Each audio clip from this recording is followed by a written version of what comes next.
ನಾನಿವತ್ತು ಅಥೆಂಟಿಕ್ ಸ್ಟೈಲಲ್ಲಿ ಮನೆಯಲ್ಲಿರುವ ಪದಾರ್ಥಗಳನ್ನೇ ಬಳಸ್ಕೊಂಡು ತುಂಬ ಟೇಸ್ಟಿಯಾಗಿರುವ ಚಿಕನ್ ಸಾಂಬಾರನ್ನು ಹೇಗೆ ಮಾಡೋದು ಅನ್ನೋ ರೆಸಿಪಿಯನ್ನು ಶೇರ್ ಮಾಡ್ತಾ ಇದ್ದೀನಿ.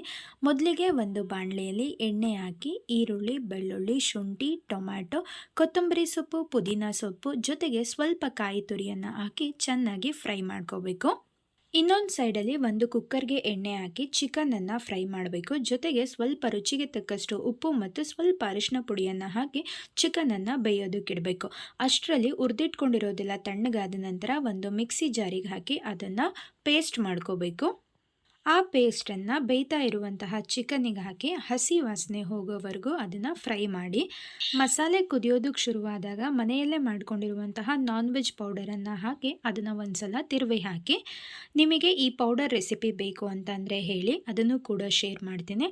ಆಮೇಲೆ ಸಾಂಬಾರ್ ಕನ್ಸಿಸ್ಟೆನ್ಸಿಗೆ ನಿಮಗೆ ಬೇಕಾದಷ್ಟು ನೀರು ಹಾಕಿ